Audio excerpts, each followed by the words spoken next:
खबर आपको बता रहे हैं, पंजाब और हरियाणा के बीच अब एक और मुद्दे पर विवाद खड़ा हो गया है और इस बार मुद्दा विधानसभा का है। विधानसभा को लेकर दोनों सूबे आमने सामने हैं।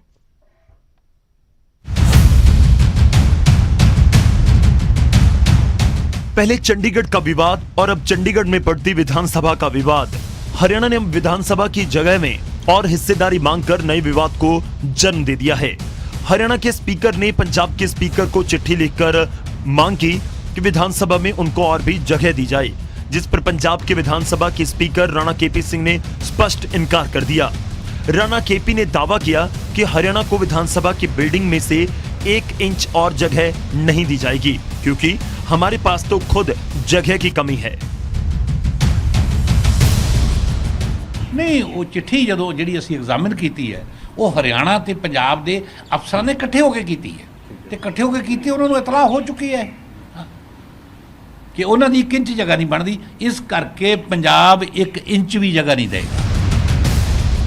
राणा केपी ये भी दावा करते हैं कि उनके कहने पर पंजाब और हरियाणा के अधिकारियों ने इस मामले में जांच की और साफ हो गया कि हरियाणा में विधानसभा की बिल्डिंग में और जगह बनती ही नहीं। जबकि दूसरी तरफ हरियाणा विधानसभा के स्पीकर दावा कर रहे हैं कि राणा केपी सिंह झूठ बोल रहे हैं, अधिकारियों की कोई मीटिंग हुई ही नहीं। ज्ञानचंद गुप्ता का तर्क है कि उन्होंने केवल अपना हक मांगा है। उनके पास डिप्टी सीएम और चीफ व्हिप के लिए भी विधानसभा में कमरे नहीं। वो इस मुद्दे को चंडीगढ़ के प्रशासक वीपी सिंह बदनौर के सामने उठाएंगे। बिल्कुल झूठ है, बिल्कुल झूठ है।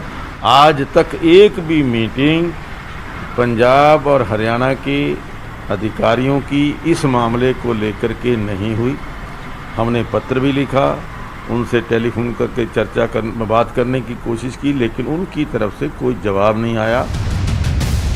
1966 में पंजाब और हरियाणा अलग हुए और उस समय से ही दोनों प्रदेशों में चंडीगढ़ को लेकर, पानी को लेकर विवाद चलता आ रहा है और अब विधानसभा को लेकर नया विवाद खड़ा हो चुका है। चंडीगढ़ की तर्ज पर विधानसभा की बांट भी 60-40 की रेशो के मुताबिक की गई थी। हरियाणा का आरोप है कि उसके हिस्से की पूरी जगह उसे नहीं मिली, जबकि पंजाब का तर्क है कि हरियाणा को उसका बनता हिस्सा पहले ही दिया जा चुका है। चंडीगढ़ से पंकज कपाही के साथ मनोज कुमार, न्यूज़ 18।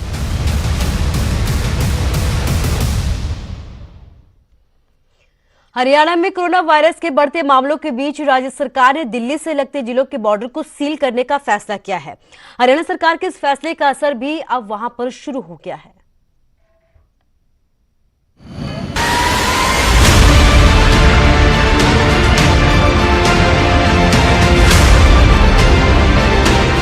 हरियाणा में कोरोना के बढ़ते मामलों को देखते हुए हरियाणा सरकार ने फिर से दिल्ली से लगते जिलों के बॉर्डर सील करने का फैसला लिया है। गृह मंत्री अनिल विज ने कोरोना के बढ़ते मामलों पर कहा है कि दिल्ली के साथ लगते जिले हरियाणा के लिए चिंता की बात है। 80% केस उन जिलों में से हैं जो दिल्ली से सटे हैं। ऐसे में बेहद जरूरी है कि दिल्ली से सटे हरियाणा के सभी बॉर्डर को सील रखा जाए।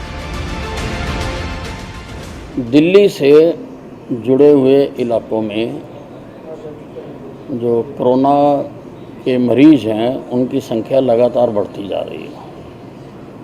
हालांकि हमने पहले भी सील किया हुआ है, लेकिन कहीं ना कहीं से लोग निकल कर आ जाते हैं कि जिन कैटेगरीज को हाई कोर्ट ने इजाज़त दी है या जिन कैटेगरीज को गृह मंत्रालय केंद्र ने अपने लॉकडाउन 4 के नोटिफिकेशन में इजाज़त दी है, उनको छोड़कर किसी को भी हरियाणा में आने की इजाज़त ना दी जाए। जरूरी सेवा वालों को नहीं रोका जाएगा। गुरुवार रात को ये फैसला लिया गया, लेकिन शुक्रवार की सुबह इसका असर बॉर्डर इलाकों में दिखा। दिल्ली गुरुग्राम बॉर्डर पर शुक्रवार सुबह बड़ी संख्या में लोग इकट्ठा हो गए और यहाँ लंबा जाम लग गया। हरियाणा में लगातार कोरोना मरीजों की संख्या में इजाफा हो रहा है और इसीलिए हरियाणा सरकार ने यह फैसला लिया है कि दिल्ली से लगती हुई हरियाणा की जितनी भी सीमाएं हैं उन्हें सील किया जाएगा। सिर्फ कच्चे रास्ते ही नहीं बल्कि पक्के रास्तों को भी सील किया जाएगा और कोई भी जो अनावश्यक आवाजाही है उस पर रोक लगाई जाएगी। इस वक्त हम दिल्ली गुरुग्राम बॉर्डर पर मौजूद हैं और आप यहाँ देख सकते हैं कि यहाँ पर जो गाड़ियाँ जो कि दिल्ली से आ रही हैं और गुरुग्राम में जो प्रवेश करने की कोशिश कर रही हैं उन्हें रोका जा रहा है। उनका पास जो है वो चेक किया जा रहा है कि उनके पास वैलिड पास है या नहीं है और उसके बाद ही एंट्री दी जा रही है। इसके अलावा यहाँ बदरपुर बॉर्डर के पास बड़ी संख्या में ऐसे लोग भी हैं जिनके पास कार्ड थे, लेकिन उनका कहना है कि उन्हें आगे नहीं जाने दिया जा रहा। इसके अलावा दिल्ली बहादुरगढ़ और दिल्ली सोनीपत बॉर्डर को भी सील कर दिया गया है। विज का मानना है कि हरियाणा में रोज गुरुग्राम और फरीदाबाद जैसे शहरों में केस बढ़ रहे हैं जिनका दिल्ली से सीधा संपर्क है। हरियाणा के गृह मंत्री अनिल विज के आदेशों के बाद एक बार फिर से राजधानी दिल्ली से सटी सीमाओं को सील करने का काम किया गया है। जिन लोगों के पास सिर्फ ई पास है वो लोग ही हरियाणा की सीमा में फिर अब एंट्री कर पाएंगे। लॉकडाउन 1, 2 और 3 के दौरान कुछ रियायतें लोगों को दी गई थी, लेकिन अब दोबारा से टिकरी बॉर्डर पर सख्ती बढ़ा दी गई। इस वक्त हम टिकरी बॉर्डर के दृश्य आपको दिखाते हैं कि किस प्रकार वाहनों की चेकिंग लगातार की जा रही है। पुलिस कर्मचारियों की ड्यूटी यहाँ पर लगाई गई है। 20 पुलिस कर्मचारी यहाँ पर तैनात हैं और हर आने जाने वाले वाहन को चेक कर ही हरियाणा की सीमा में प्रवेश करने दिया जा रहा है। आप देख सकते हैं कि वाहनों की लंबी कतारें लगी हुई हैं, लेकिन पुलिस हर एक वाहन की अच्छे ढंग से चेकिंग करके उनका पास देख के ही हरियाणा के अंदर आने की अनुमति फिलहाल दे रही हैं।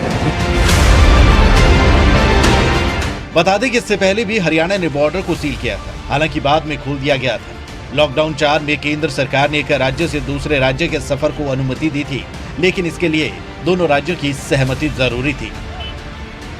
Bureau report, news 18।